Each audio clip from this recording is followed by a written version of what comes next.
हम सब नातों में, रिश्तों की डोरियों में बंधे हुए हैं। हम सभी रिश्तों में घिरे हुए लोग हैं, चाहे हम जिस जिस मुल्क से ताल्लुक रखते हैं, जिस जिस बर्रे आज़म से ताल्लुक रखते हैं, या शहर या गांव से। हम सब नातों की डोरियों में, रिश्तों में बंधे हुए लोग हैं। और यीशु मसीह ने बहुत खूबसूरत तालीम दी है, जो मैं आज आपके साथ बांटना चाहता हूँ। अगर आप अपनी बाइबल मुकद्दस को मेरे साथ खोलें, मत्ती रसूल की मार्फत लिखी गई यीशु मसीह की इंजील, उसका बाब नंबर 18, मत्ती रसूल की इंजील उसके 18वें बाब पर। और जब उसकी 18वें बाब को आप खोलेंगे तो मैं चाहूंगा 15वीं, अगर आज के मुख्तसर इस नुआन को कोई नाम दिया जाए, कोई टाइटल दिया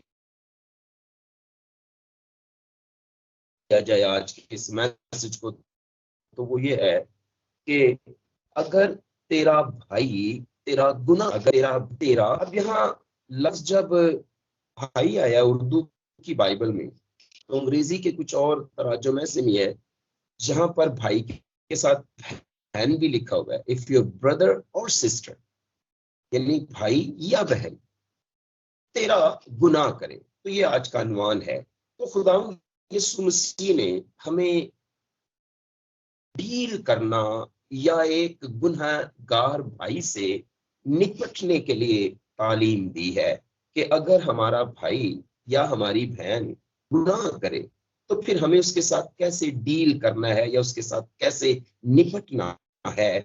उस गुनहगार भाई या उस गुनहगार बहन के साथ फिर हमें कैसे निपटना है या किस तरह डील करना है। निपटना जो है वो थोड़ा सा वर्ड जो है वो शायद पंजाबी की तरफ चला जाएगा, तो वो थोड़ा अच्छा नहीं लगता।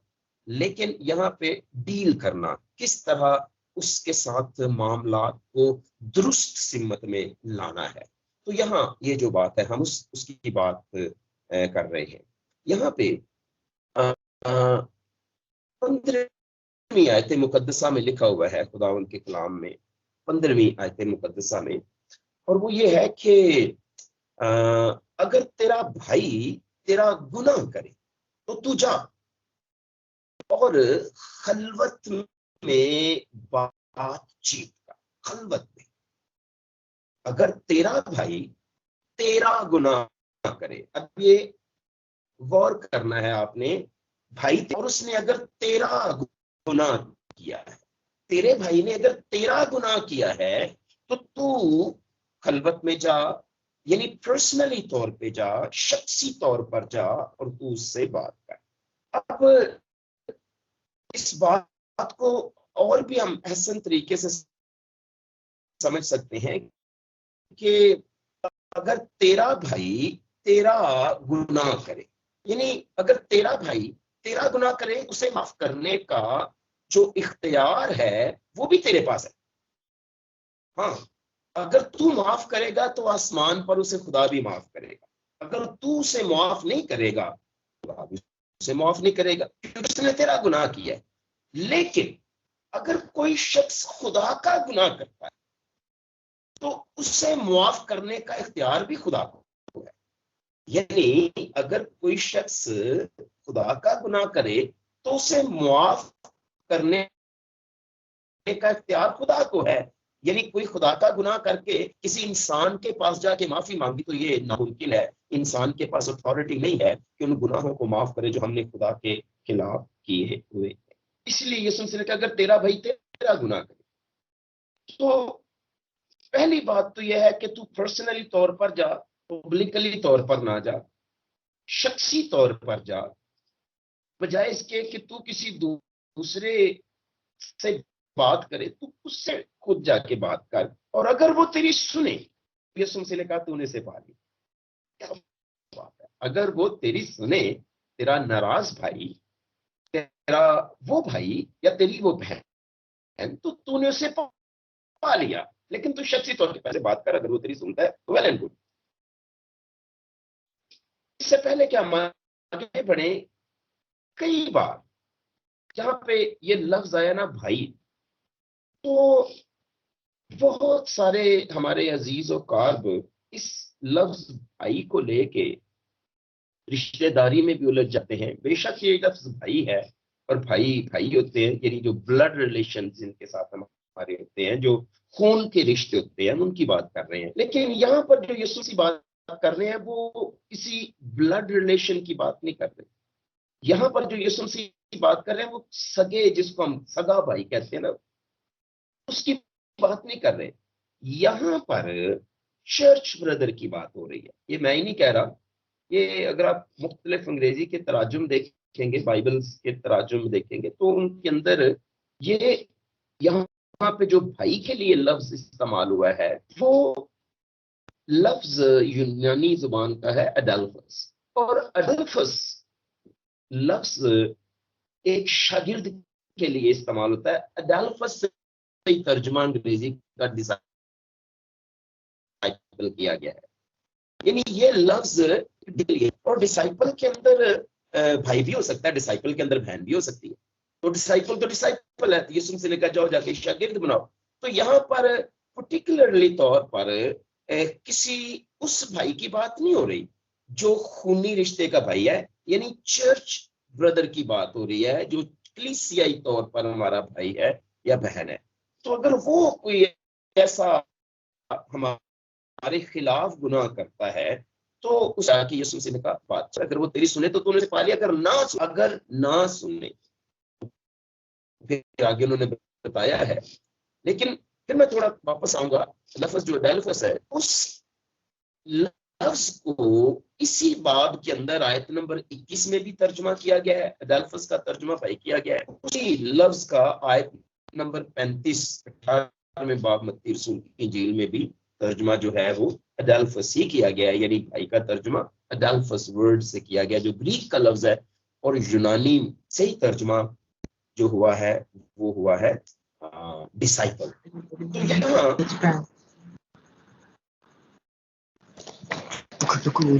मसीह ने कहा अगर वो भी सुनता है तो, लेकिन क्या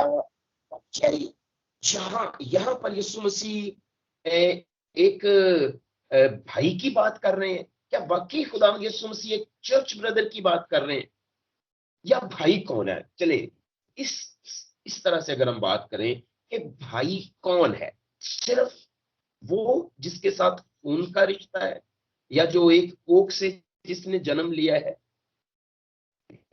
भाई यहाँ पर, इस तरह मैंने पहले अर्ज किया, खूनी रिश्ते की बात नहीं हो रही। लेकिन फिर भी हम इसी किताब में वाजे देखते हैं, हमने 18वें बाब में देखा, लेकिन जब हम मत्ती रसूल की इंजील के 12वें बाब में जरा 2 सफ़े पीछे जाते हैं, तो देखते हैं कि 12वें बाब की 40वीं आयत से लेके 50वीं आयत तक देखें कि खुदावंद यीशु मसीह ने जो भाई लफ्ज की तशरीह या वजाहत की है वो क्या है। यानी यीशु मसीह ने वाज़ेह कर दिया कि भाई कौन है। क्या वाकई मत्ती रसूल जो है वो चर्च ब्रदर की बात कर रहा है, या वो सगे भाई की बात कर रहा है? 40वीं आयत में लिखा है, 12वें बाब मत्ती रसूल की इंजील से मैं पढ़ता हूं, तो लिखा है, जब वो भीड़ से ये कह रहा था तो देखो उसकी माँ और भाई बाहर खड़े थे और उससे बात करना चाहते थे। 47वीं आयत, किसी ने उससे कहा, देख तेरी माँ और तेरे भाई बाहर खड़े हैं, तो तुझसे बात करना चाहते। उसने खबर देने वाले को जवाब में कहा, कौन है मेरी माँ और कौन है मेरे भाई? और तलब बात है,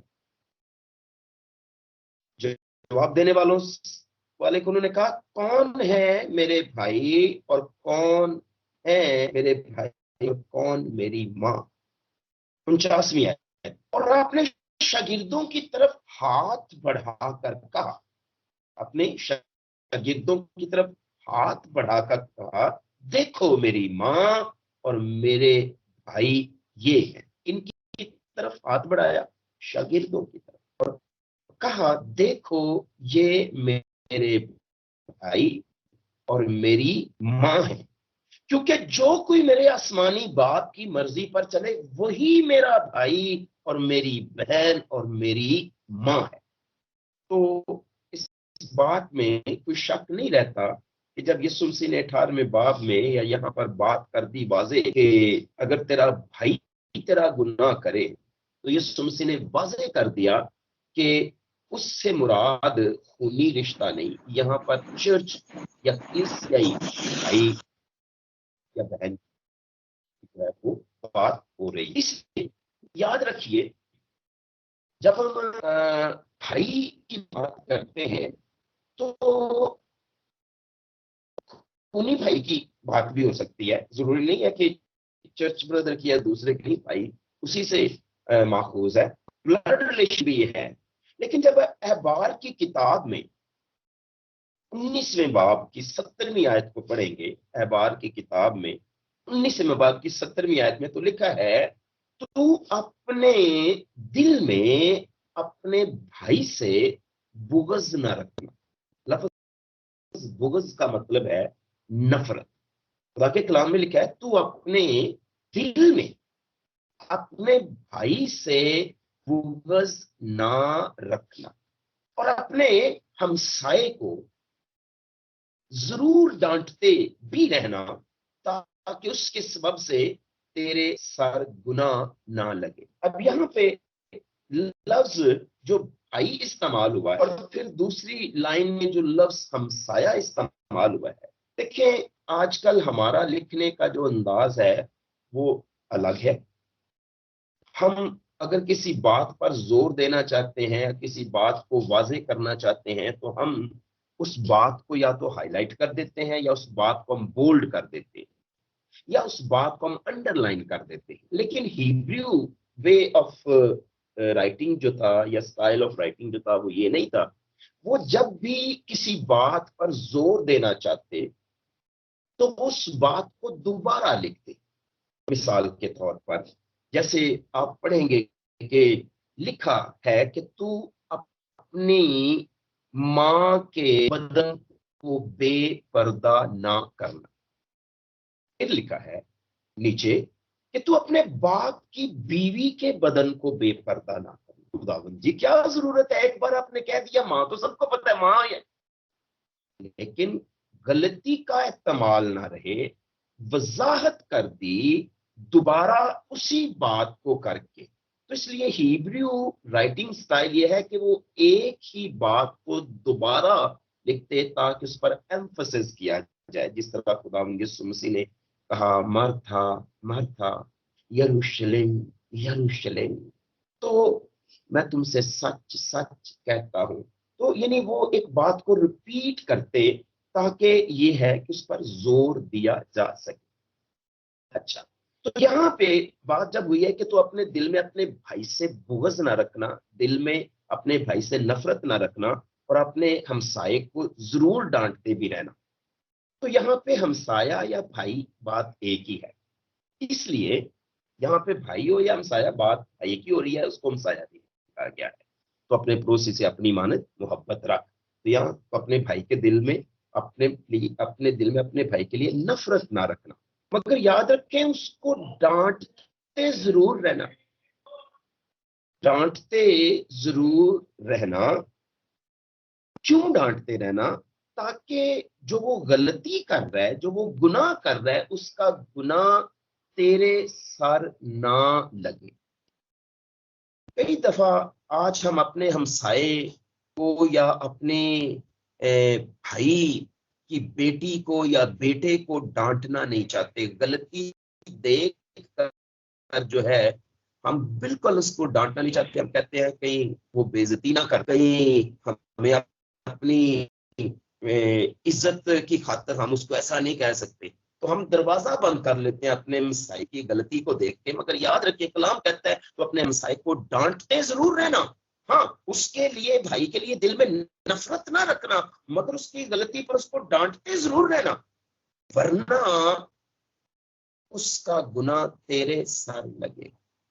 तो यहाँ एक बात भी याद रखना, लेकिन इस डांट के अंदर जो है वो ये भी याद रखने की जरूरत है कि ये दनाई बड़ी जरूरी है, हिकमत बड़ी जरूरी है इसके अंदर। दूसरा तिमोथियस 3:15 में लिखा है, और तू बचपन से उन नविश्तों से वाकिफ है जो तुझे यीशु मसीह पर ईमान लाने से निजात हासिल करने के लिए दनाई बख्श सकते हैं। तो जीजा ने मन, डांटना किसी को दनाई के साथ और मोहब्बत के साथ जो है वो असरअंदाज होता है। नफरत के साथ और बुग़्ज़ के साथ किसी को डांटना दुरुस्त नहीं है। यानी अगर आप किसी से मोहब्बत रखते हैं, किसी को सच्चाई भी देना चाह रहे हैं, तो उसके सर में ना सच्चाई मार दें, मोहब्बत के साथ सच्चाई को उसके साथ शेयर करें। तो दनाई के साथ डांट भी जरूरी है। और तो बचपन से, हम सब बचपन से नविश्तों से वाकिफ है। फिर ये है कि